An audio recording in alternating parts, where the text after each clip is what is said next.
Assalamualaikum warahmatullahi wabarakatuh. Salam kenal Bapak dan Ibu Asesor Sertifikasi Dosen Gelombang 1 tahun 2025.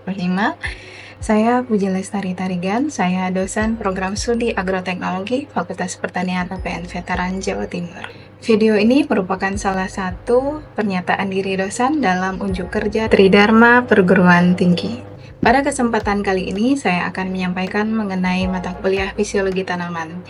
Mata kuliah Fisiologi Tanaman merupakan mata kuliah yang fundamental karena mata kuliah ini sangat penting dipelajari agar para lulusan mengetahui mengenai cara mengoptimalkan budidaya pertanian. Budidaya pertanian baik secara konvensional melalui vegetatif maupun generatif, juga secara modern melalui kultur jaringan.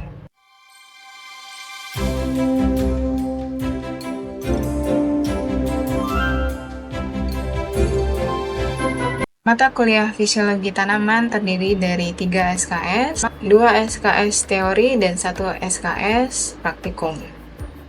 Mata kuliah ini diajarkan pada semester 2. Mata kuliah ini terdiri dari 3 CPL atau capaian pembelajaran lulusan. Yang pertama yaitu CPL 2, yaitu menunjukkan sikap bertanggung jawab atas pekerjaan di bidang keahliannya secara mandiri.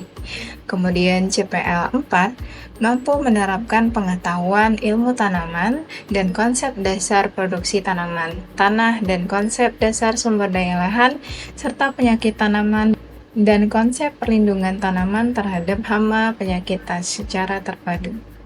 Adapun CPMK pada mata kuliah Fisiologi Tanaman terdiri dari pertama CPMK 1, yaitu mahasiswa mampu mengidentifikasi proses fisiologi yang terjadi pada tanaman. CPMK 2, mahasiswa mampu memecahkan permasalahan bidang pertanian yang dikaitkan dengan aplikasi fisiologi tanaman di lapangan. Dan CPMK 3, yaitu mahasiswa menunjukkan sikap sesuai dengan etika akademik di kehidupan sehari-hari. Adapun setiap CPL, CPMK terdiri dari sub CPNK yang saling berhubungan satu sama lain. Adapun CPL 2 akan dijabarkan pada CPMK 3 dan sub CPNK yang terdiri dari mahasiswa mampu menunjukkan sikap jujur, disiplin, dan tanggung jawab. Kemudian CPL 4 akan dijabarkan pada CPMK 1, yaitu mahasiswa mampu menjelaskan ruang lingkup fisiologi tanaman, mahasiswa memahami sistem kompartementasi organel-organel sel, mahasiswa mampu menjelaskan mekanisme penyerapan air dan kehilangan air, kemudian mahasiswa memahami proses serapan unsur hara pada zona penyerapan tanaman. Mahasiswa mampu menjelaskan proses fotosintesis dan translokasi fotosintat. Mahasiswa mampu menjelaskan proses respirasi. Mahasiswa mampu menjelaskan mengenai makronutrien. Mahasiswa mampu menjelaskan mengenai zat pengatur tumbuh. Serta mahasiswa mampu menjelaskan mengenai informasi genetik pada tumbuhan. Adapun CPL 5 kemudian diturunkan menjadi CPMK 2, di mana mahasiswa mampu memecahkan masalah bidang pertanian dengan menerapkan konsep fisiologi tanaman melalui Project Based Learning atau PBL. Adapun deskripsi singkat dari mata kuliah Fisiologi Tanaman, mata kuliah ini diperuntukkan kepada mahasiswa agar memahami dan mampu menginterpretasikan tentang proses hidup di dalam tumbuh-tumbuhan untuk menghasilkan produksi yang optimum dengan mempelajari proses yang terjadi di dalam organel sel, jaringan, dan organ tanaman, serta faktor-faktor yang mempengaruhinya. Perkuliahan Fisiologi Tanaman terdiri dari 16 pertemuan. Materi kuliah terdiri dari 11 materi yang akan dilaksanakan pada 14 pertemuan. 2 pertemuan diantaranya merupakan evaluasi tengah semester dan evaluasi akhir semester.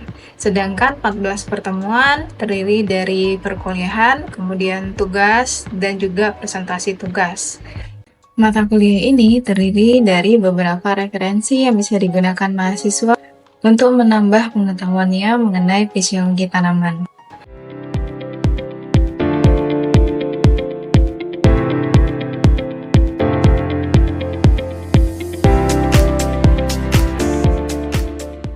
Mahasiswa diberikan tugas baik secara daring maupun luring. Tugas secara daring diberikan melalui platform seperti e-learning, Gform, dan platform lainnya. Tugas secara luring diberikan secara langsung di kelas seperti tugas PBL atau Project Based Learning. Tugas ini akan memakan waktu sekitar beberapa minggu dan kemudian mahasiswa akan mempresentasikannya. Metode penilaian dan kaitan dengan CPMK. Adapun komponen dan metode penilaiannya, yang pertama yaitu tugas Project Based Learning yang berkaitan dengan sub CPMK 3, 4, dan 10 dengan persentase penilaian 30%, kemudian berhubungan dengan CPMK 1 dan 2, luaran yang dihasilkan oleh mahasiswa yaitu membuat laporan penyelesaian suatu kasus dan dipresentasikan secara berkelompok pada minggu ke-15. Selanjutnya ada evaluasi tengah semester yang berkaitan dengan sub CPMK 1, 2, dan 5. Adapun persentase penilaiannya yaitu sebanyak 20% dan berkaitan dengan CPMK 1. Pada evaluasi tengah semester ini, mahasiswa akan menjawab soal sebanyak 10 soal pilihan ganda dan 5 soal esai. Ada tugas yang kedua, yaitu berupa case study, yang berkaitan dengan sub CPMK 7 dan 9. Adapun persentase penilaiannya, yaitu sebanyak 20%, ini berkaitan dengan CPMK 1. Mahasiswa akan membuat luaran berupa laporan penyelesaian suatu studi kasus atau case study dan dikumpulkan secara online. Untuk evaluasi akhir semester berkaitan dengan sub CPMK 6 dan 8, persentase penilaian sebanyak 20%, dan ini berkaitan dengan CPMK 1. Mahasiswa akan menjawab soal sebanyak 10 soal pilihan ganda dan 5 soal esai. Selanjutnya yaitu menunjukkan sikap jujur, disiplin, dan tanggung jawab yang merupakan sub CPMK 11. Persentase penilaian sebanyak 10% dan ini berkaitan dengan CPMK 3. Dan untuk penilaiannya dilakukan melalui rubrik sikap.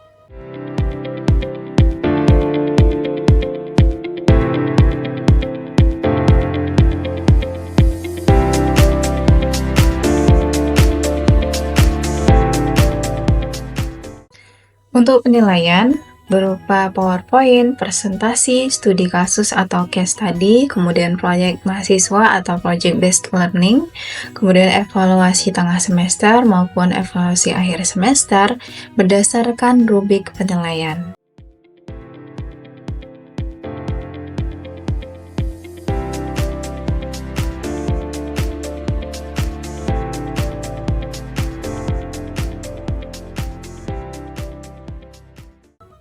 Dari 100% pertemuan, ada 25% pertemuan yang dapat dilakukan secara daring.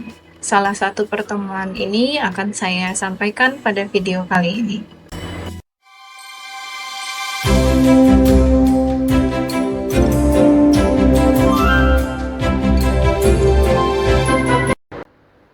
Assalamualaikum warahmatullahi wabarakatuh. Selamat pagi semuanya. Waalaikumsalam. Waalaikumsalam, Bu. Waalaikumsalam warahmatullahi wabarakatuh. Ya, pada hari ini kita bertemu lagi untuk mata kuliah fisiologi tanaman. Sebelum kita memulai perkuliahan pada hari ini, marilah kita berdoa menurut agama dan kepercayaan masing-masing. Berdoa dimulai. Berdoa selesai. Silahkan disimak materinya dan kemudian kita akan berdiskusi ya soal materi pada hari ini, yaitu tentang respirasi. Sebelumnya materinya sudah saya bagikan ya. Sudah, Ibu. Ya, apakah sudah dibaca materinya sebelumnya? Sudah, Ibu. Oke, baik. Nah, di materi respirasi tentunya kita mempelajari tentang respirasi pada tumbuhan ya. Kita dapat menyimpulkan bahwa respirasi pada tumbuhan itu terjadi pada 4 tahapan ya. Jadi ada glikolisis, dekarboksilasi oksidatif, kemudian siklus Krebs dan transfer elektron. Nah, masih ingat untuk yang paling banyak itu menghasilkan ATP di proses yang mana? Di sini Bu, transfer elektron. Iya, transfer elektron. Benar sekali. Siapa yang jawab tadi? Ada Bu. Iya. Virus dia ngomong. Virus ya. Oke. Oke, ada yang masih ingat untuk energinya dalam bentuk apa?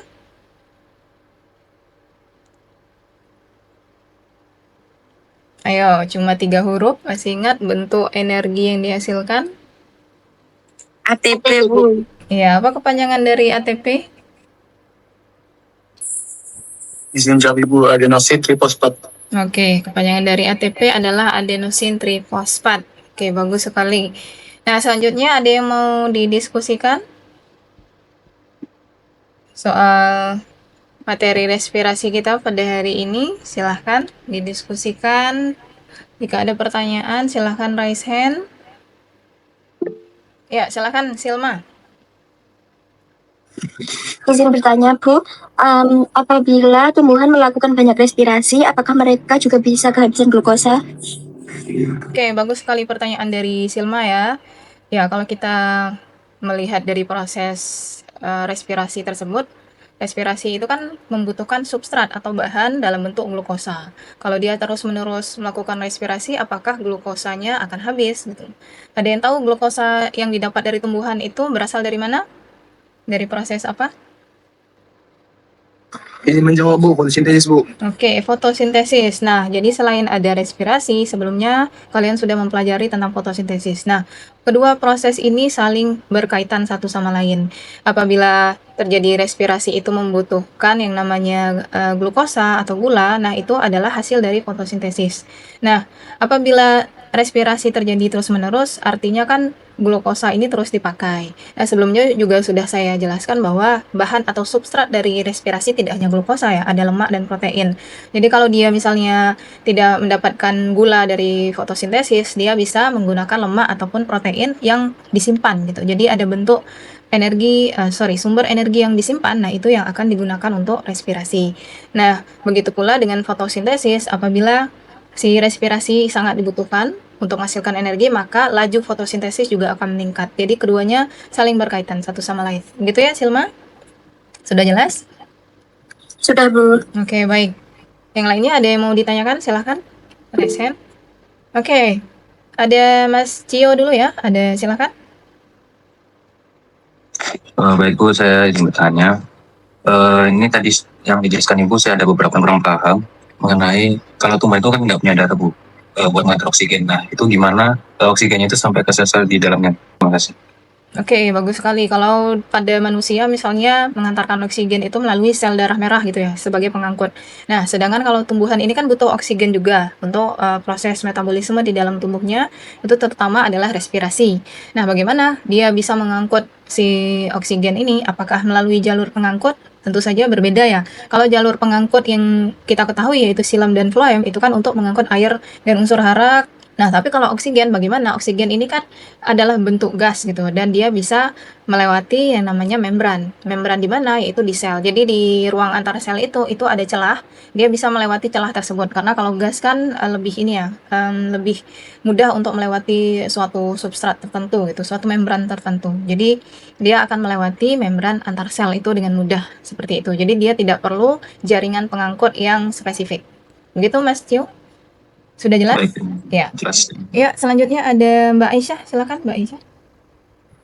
Baik, izin bertanya Bu, mengapa akar bisa respirasi tanpa oksigen ya Bu? Apa akar tersebut nggak mati kalau tidak ada oksigennya? Terima kasih. Oke, ada yang bisa bantu jawab tentang akar? Ya, sebelumnya juga sudah saya jelaskan mengenai akar ternyata juga melakukan pernapasan atau respirasi gitu. Tapi bagaimana kondisi di bawah tanah gitu? Apakah ada oksigen di bawah tanah? Ada nggak? Ayo, ada tidak?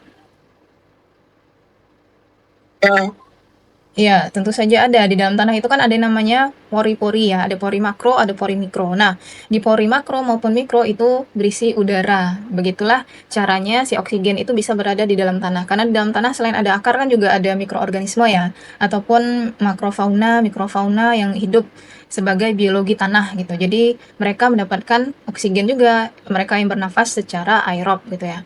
Nah, bagaimana si akar ini bisa terus hidup? Tentunya dia mendapatkan oksigen itu dari porositas tanah. Makanya kalau kita belajar di budidaya, porositas tanah itu sangat penting sekali, kegemburan si tanah itu. Supaya apa? Supaya perakaran tanaman itu dapat tumbuh dengan sehat, kemudian juga respirasinya tentunya berjalan dengan baik gitu ya. Sudah jelas, Mbak? Sudah, terima kasih Bu. Oke, baik. Silakan ada yang mau bertanya lagi? Silahkan Mas Michael. Izin Bu, kan saya kan ada beberapa membaca di komponen utama dari respirasi, bahwasannya hewan juga melakukan respirasi. Nah, itu apa perbedaan antara hewan dan tumbuhan melakukan respirasinya Bu? Terima kasih. Oke, menarik sekali pertanyaan dari Mas Michael ini karena kalau kita melihat makhluk hidup itu ada berbagai macam. Terus kemarin juga saya sempat jelaskan bahwa respirasi itu ada beberapa jenis ya, ada yang aerob, ada yang anaerob. Nah, kalau makhluk hidup tingkat tinggi kita sebutkan makhluk hidup tingkat tinggi karena kehidupannya ini mempunyai proses yang panjang dan juga cukup rumit ya untuk dijelaskan dan kemudian memiliki organ-organ yang cukup sempurna gitu ya. Jadi sempurna organnya sehingga proses-prosesnya juga cukup kompleks seperti halnya manusia, hewan dan tumbuhan. Nah, kalau pada manusia ini hampir sama dengan mamalia gitu ya, hewan yang termasuk dalam kategori mamalia. Tetapi kalau misalnya di sini Mas Michael ingin mengcompare atau membandingkan si tumbuhan ini dengan hewan yang mana, apakah hewan air, hewan darat atau yang manapun, itu tentunya kita berprinsip pada macam-macam dari respirasi, yaitu apakah menggunakan oksigen atau membutuhkan oksigen atau tidak gitu ya. Jadi kalau perbedaan spesifiknya itu dulu, ada tumbuhan itu ada yang bisa bernapas secara anaerob tapi dalam waktu yang singkat gitu ya. Tapi kalau hewan itu kebanyakan kan bernafas dia menggunakan oksigen gitu ya. Belum ada sampai saat ini yang ditemukan selain menggunakan oksigen. Sedangkan kalau mamalia laut saja seperti paus dan lumba-lumba mereka kan mengambil oksigen ya ke atas karena mereka menggunakan paru-paru gitu. Kalau misalnya ikan yang ada insangnya dan makhluk laut yang lainnya itu kan juga bernafas dengan oksigen. Oksigennya dari mana? Dari air. Jadi kalau untuk perbedaannya yang cenderung sangat berbeda itu adalah alat pernafasannya, organ pernafasannya. Tetapi kalau untuk jenis pernapasannya itu sama-sama menggunakan oksigen. Begitu Mas Michael? Oke, baik Ibu. Oke, masih ada yang mau bertanya dari Mbak Anissa? Silahkan. Baik Bu, saya izin bertanya. Kan ini ada glikolisis itu ya Bu, itu perannya itu apakah penting banget ya di proses itu? Itu mohon dijelaskan kembali. Oke, pertanyaan dari Mbak Anissa adalah mengenai dari tahapan respirasi.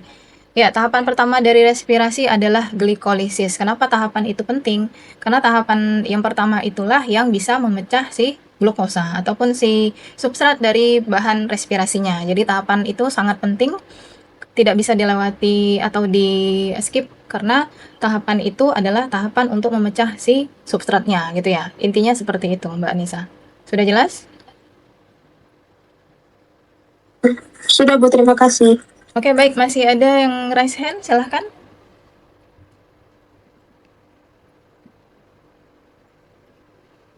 Mbak Tiara ya? Silahkan Mbak Tiara. Iya Ibu, terima kasih. Jadi saya mau tanya, tadi kan Ibu bilang kalau seluruh bagian tanaman itu bisa melakukan respirasi. Nah saya bingung, kalau biji yang belum berkecambah itu apakah dia bisa langsung melakukan respirasi atau enggak Bu? Terima kasih. Oke, pertanyaan dari Mbak Tiara juga menarik sekali. Ini mengenai biji. Biji itu kan bentuknya belum tanaman ya, tapi adalah bagian dari tanaman gitu. Yang diketahui selama ini kan kalau respirasi itu memang terjadi di sel ya, atau respirasi seluler. Kemudian respirasi itu terjadi di mitokondria dan juga ada bagian sebelumnya itu glikolisis di sitosol gitu ya. Mungkin kalian bingung di mana sih letak spesifiknya. Nah, letaknya itu ya di sel yang unit terkecil itu lah yang melakukan respirasi atau lokasi dari respirasi. Nah, bagaimana supaya respirasi itu tetap terjadi di biji? Tentunya harus menggunakan substrat atau bahan. Bahan apa yang digunakan? Tentunya ada endosperm atau cadangan makanan. Jadi sebelum si biji itu bisa menghasilkan glukosa dan produk senyawa organik lainnya melalui fotosintesis, dia menggunakan cadangan makanan. Jadi bekalnya itu adalah endosperm yang digunakan untuk respirasi. Nah, tahapan respirasinya ini sama tahapannya, glikolisis, dekarboksilasi oksidatif, kemudian siklus Krebs dan transfer elektron, sama dia akan menghasilkan energi, kemudian energi itulah yang digunakan untuk pertumbuhan, perkecambahan, dan sebagainya gitu ya. Pastinya awalnya dia harus membutuhkan namanya air, karena air ini digunakan untuk mengaktifkan enzim. Kemudian juga ada hormon giberelin ya di situ untuk bisa memacu si patinya ini bisa dirombak menjadi gula yang lebih sederhana, kemudian digunakan untuk respirasi. Nah, seperti itu ya Mbak Tiara, sudah jelas? Jelas Bu, terima kasih. Oke, nah baik, kalau sudah tidak ada yang mau ditanyakan, sebelum mengakhiri kelas pada hari ini, mari kita bersama-sama berdoa menurut agama dan kepercayaan masing-masing. Berdoa dimulai. Berdoa selesai. Sekian perkuliahan kita pada hari ini. Terima kasih semuanya. Wassalamualaikum warahmatullahi wabarakatuh. Demikian yang dapat saya sampaikan pada pertemuan kali ini. Salam sehat untuk Bapak dan Ibu asesor. Sampai jumpa. Wassalamualaikum warahmatullahi wabarakatuh.